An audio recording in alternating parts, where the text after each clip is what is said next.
Good morning everyone, welcome back to our channel to and half. চলে এলাম আবার একটা নতুন ব্লগ নিয়ে তোমাদের জন্য। আর আমাদের ঘরে তোমাদের যদি কারো ঝাড়ুদার লাগে, হ্যাঁ, তাহলে হচ্ছে এই দেখো সকালবেলা ঝাঁটা নিয়ে এক্ষুনি এক্ষুনি দুটো ঝাঁটা দু হাতে নিয়ে ঝাঁট দিচ্ছিল। হ্যাঁ, আর এদিকে দেখো ব্রেকফাস্ট বানিয়ে দিয়ে আধ ঘন্টা মতো পড়ে আছে, যায়নি ওকে। সেই জন্য আমি আজকে বুইকে বলেছি ওকে আজকে একদম খেতে দেবে না।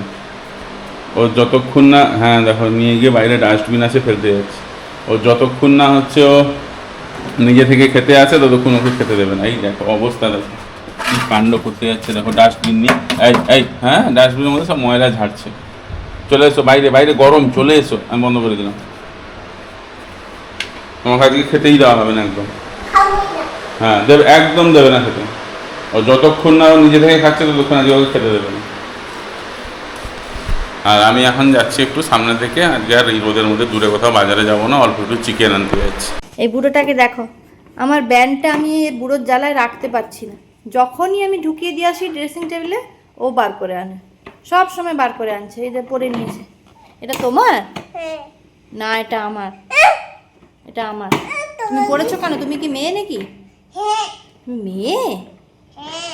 ও বাবা, দেখি দেখি দেখি, তো মেয়াও লাগছে পুরো, একদম মেয়াও লাগছে পুরো তো।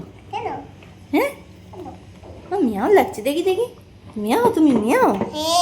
হ্যাঁ বাবারি, তুমি মিয়াও। উরি বাবারি। আমি বেরিয়েছিলাম সামনে থেকে একটু চিকেন নিতে। এখন হচ্ছে রীতির হচ্ছে ফরমাইশ হচ্ছে মুড়ি ঘন্ট খাবে, তাই হচ্ছে আর চিকেন নেবো না, মাছই আনতে যাচ্ছি। আর আমি বাইকের একটু তেল ভরালাম, আর হাওয়াটাও অনেকটা কমে গেছিলো, একটু হাওয়াটা চেক করিয়ে নিলাম। মাছ নেওয়া হয়ে গেল, মাছ কাটা করতে হচ্ছে। আমার রান্নাবান্না মোটামুটি হয়ে গেছে। এসে একটু বসে পড়েছি, প্রচুর গরম। আর রিদ্ধিও এখানে নিচে বসে খেলছে, আমি ওই জন্য একটু ওর সাথে বসে পড়েছি। আর কাঁচা আম ছিল অনেক দিন থেকে, শুভ বলছিল একটু আমের চাটনি করবে। তো মাছের ডিম এনেছিল অনেক দিন থেকে, ডিমটা পড়েছিল। তো আজকে বললাম তাহলে চাটনিটা আজকে করেই নি। চাটনিটা করবো, তারপরে রিদ্ধিকে স্নান করাতে।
রিদ্ধিকে ওদিকে কার্টুন দেখতে বসিয়ে দিয়েছি, দিয়ে আমি চাটনিটা বসালাম। আর আমি মাছের ডিমের চাটনিটা ন্যাচারালি ডিমটাকে তরকারির মধ্যেই দিই, মানে আগে ভেজে আমি চাটনিতে দিই না। তোমরা কারা কারা আছো যারা ভেজে ডিমটাকে তরকারির মধ্যে দাও? আমি কিন্তু ভাজি না, কারণ ভাজলে কী হয় জানো তো, আমি দেখেছি তেলের মধ্যে ডিমটা ভেজে নিলে শক্ত শক্ত হয়ে যায়, মানে কি বলবো টেলা টেলা হয়ে যায়। আর যদি আমি কাঁচার মধ্যে দিই তাহলে কিন্তু পুরো চাটনিটার মধ্যে মিক্স হয়ে যায় ইকুয়ালি, আর দানা দানা হয়ে থাকে, ওটা খেতে ভালো লাগে বেশি। আর আমি কিন্তু আমের চাটনিতে মানে মাছের ডিমের যে আমের চাটনিটা হয় ওটাতে একটু নারকেল কোড়া দিই, ওটাতে খেতে ভালো লাগে। তো তোমরা কারা কারা দাও আমাকে কমেন্টে লেখো। আর হ্যাঁ, যেটা না বললেই নয়, এই চাটনিতে নারকেল দেওয়ার ব্যাপারটা, আমি কিন্তু নারকেল দেওয়াটা শিখেছি আমার একজন জেঠিমার কাছ থেকে, মানে আমাদের পাশের বাড়িতে একজন জেঠিমা আছে, জেঠিমার কাছ থেকে আমি নারকেল দেওয়াটা শিখেছি চাটনিতে। মানে জেঠিমা চাটনি দারুণ করে, দারুণ মানে খুবই ভালো করে। আর জেঠিমা কিন্তু চাটনিতে নারকেলটা দেয়। আমি আশা করি জেঠিমা ভিডিওটা দেখছো বা ব্লগটা দেখছো, যদি ব্লগটা দেখে থাকো তাহলে কমেন্ট করবে। আমি জেঠিমার কাছ থেকে শিখেছি চাটনিতে নারকেল দেওয়া। আর সত্যি কথা বলতে তোমরাও একবার ট্রাই করে দেখো, আমের চাটনিতে, কাঁচা আমের চাটনিতে নারকেল কোড়া দিলে না টেস্টটা দ্বিগুণ হয়ে যায়, খুব সুন্দর লাগে খেতে। তোমরা একবার ট্রাই করে দেখো। আর আমি মাছের ডিমের চাটনি হলে বিশেষ করে নারকেল কোড়াটা দিই, তাতে দুটো হেল্প হয়। যেটা হচ্ছে গিয়ে মাছের ডিমের যে একটা আষ্টে গন্ধ থাকে, এমনিতেই চাটনিতে আষ্টে গন্ধ থাকে না, পাঁচ ফোড়নে দিলে আষ্টে গন্ধটা কেটে যায়। আর যদিও মানে কি বলবো 1% 2% থেকে থাকে, ওটা কিন্তু নারকেল কোড়া দিলে পুরোপুরি চলে যায়, কেটে যায় গন্ধটা। আর হয় কি টেস্টটা দ্বিগুণ হয়ে যায়, খুব সুন্দর খেতে লাগে মাছের ডিমের চাটনিতে। বিশেষ করে মানে আম দিয়ে যেটা মাছের ডিমের চাটনি হয় ওটাতে নারকেল কোড়া দিয়ে দেখো, খুব ভালো টেস্ট হয় খেতে। বাজার করে বেরিয়ে এলাম, বেরিয়ে আসার পরে বাইকটা যেখানে রেখেছিলাম সেই দোকানটা বন্ধ ছিল। এরপরে আমি পাশের দোকানে জিজ্ঞেস করলাম, বললো না খুলতে দেরি আছে। এসে দেখি আমার বাইককে ঘুরিয়ে একদম পুরো মানে মেন রোডের একদম সামনে করে দিয়েছে। আমি কিছু বললাম না, চলে এলাম। যাই হোক, রাখার জায়গা ছিল সাইডে, একটু সরিয়ে রাখতে পারতো। যাই হোক, আর আজকে নিয়েছি হচ্ছে এই বছরের প্রথম নিলাম হচ্ছে আম, আর ওটা নিলাম হচ্ছে বেগুনফুলি, আমার ফেভারিট আম, সঙ্গে ঋদ্ধিরও। আর ঋদ্ধি বাড়ি গেলে আমটা দেখলে কি করে দেখো একবার। আর যা রোদ, আমি দাঁড়িয়ে পড়লাম এখানে রোদের মাঝখানেই দাঁড়ালাম, আমার মাথাটা হঠাৎ করে ঘুরিয়ে দিল। তো সেই জন্য একটু দাঁড়িয়েছি, সামনে এখন কোথাও ছায়া নেই, সেই জন্য ছায়ায় দাঁড়াবো, 1 মিনিট দাঁড়িয়ে তারপরে যাব। এই যে এবারে লক্ষ্য করো, দেখো দেখো দেখো,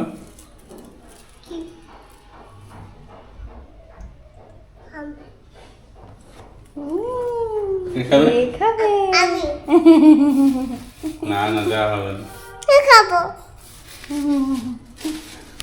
ঘরে বাজার দেওয়া হয়ে গেল। এখন যাচ্ছি একটু কাজ আছে, ওই কাজে এখন একটু বেরাচ্ছি।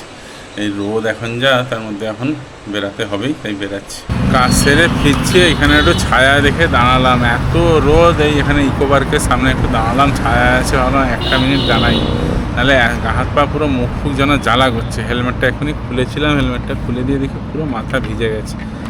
তো যাই হোক, বাড়িতে ফিরতেই হবে, আর দাঁড়ানো যাবে না, যাচ্ছি বাড়ি পৌঁছে গেছি। পৌঁছে হাত পা ধুয়ে দিয়ে জোর খিদে পেয়ে গেছে, তাই আগে খেতে বসে গেছি, মানে বসবো আর কি। যে আজকে লাঞ্চের মেনু হচ্ছে ভাত, মুড়ি ঘন্ট, মুড়ি ঘন্ট, ভাত আছে, আর মাছের ঝোল, আর মাছের ডিমের চাটনি। আর একজনকে দেখো এই যে মুড়ি ঘন্ট নিয়ে বসছে। বাবা, মুড়ি ঘন্টটা ভালো হয়েছে, টেস্টি? আচ্ছা, তাড়াতাড়ি করে গুড বয়ের মতো খেয়ে নাও, ঠিক আছে? আচ্ছা, এই যে এখন বেরাচ্ছি, বুইয়ের পলা চেঞ্জ করতে, পলা আবার বেড়ে গেছে। হ্যাঁ, আর একজন শুনে নি, তুমি তাহলে কি বাগুইহাটি যাবে? হ্যাঁ, বাগুইহাটি মেলাতে। হ্যাঁ, এই যে বলতে শুনছো, বাগুইহাটি মেলা যাবে। হ্যাঁ, কি করেছো? কেন?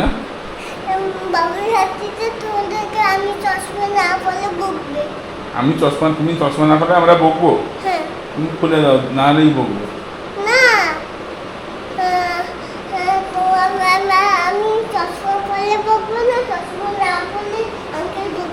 চশমা না পড়লে কেউ বকবে না। তুমি চলো, দেখো দিকে খেলনার কি অবস্থা, দেখো গোটা ছড়িয়ে দিয়ে।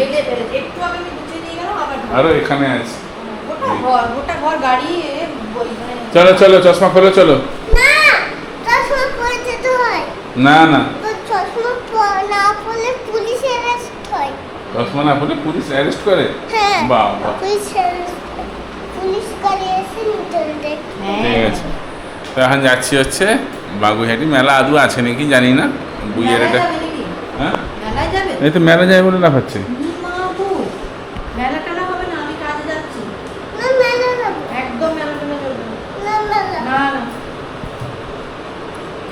বুড়োকে আচ্ছা হোক, চলো, যদি খোলা থাকে মেলা তোমায় ঘুরে নিয়ে আসি, ঠিক খোলা আছে? আছে, যদি খোলা থাকে, আছে, যদি থাকে। খোলা আছে। আচ্ছা চলো, দেখা যাবে তো। আমি আর বেটু এখানে বসছি, মাম্মা এই যে এলো এক্ষুনি। কলা কলা না হয়ে গেছে, এবারে বেটু কোথায় যাবে? কোথায়? কোথায় যাবে? বাবির সাথে। এই দেখো বাড়ির সামনে থেকে ফুল নিয়ে এসছে। ঠান্ডা হাওয়া দিচ্ছে। এটাই বাগুইয়াটি, বুইয়ের কলা নেওয়া হয়ে গেছে। এখন বৃষ্টি আসছে, ঝড় আসছে মনে হচ্ছে। বাবা মেলা যেতে হবে না, চলো, বৃষ্টি আসছে। এবার কি করবে? মেলায় যাবে না বাড়ি যাবে? মেলায়। আচ্ছা চলো, গরম আছে, ভিজলে একটু ভেজাই যাবে। বাবা চলো, একটু মেলা থেকে ঘুরে এসেছি। মেলা যাবে না? না, এই ঝড়ের মধ্যে কি মেলা? ঝড়ের মধ্যে কি মেলা? রাস্তায় ঝড় বৃষ্টি শুরু হয়ে গেছে, বুড়োর মেলা দেখা হয়নি। ভয়ে বুড়ো সামনে থেকে আমাকে বলছে যে আমি মাম্মার কাছে যাব, একটা বালির ঝাপটা খেয়ে। আর এই যে বুড়ো তারপর থেকে এসে আর পুরো মাম্মার কোলে বসে এসছে। চলো একটু ঘুরে আসি, না, চলো টাটা যাবো, মেলায় যাবো একটু, চলো। না, একদম না। আমরা এইমাত্র ডিনার কমপ্লিট করলাম, রিদ্ধিও ঘুমিয়ে গেছে। আর আজকের ওয়েদারটা এখন মোটামুটি এই গরমের যে একটা মানে কষ্ট ছিল তা আজকে মোটামুটি নেই, ওয়েদারটা অনেকটাই ঠান্ডা। তো চলো তাহলে আজকের ব্লগটা এখানেই শেষ করছি। আমাদের ভিডিওগুলো ভালো লাগলে ভিডিওতে লাইক দিও, কমেন্ট করে চ্যানেলটাকে সাবস্ক্রাইব করে দিও। আজকের মতো টাটা, গুড নাইট, দেখা হবে একটা নতুন ব্লগের সাথে।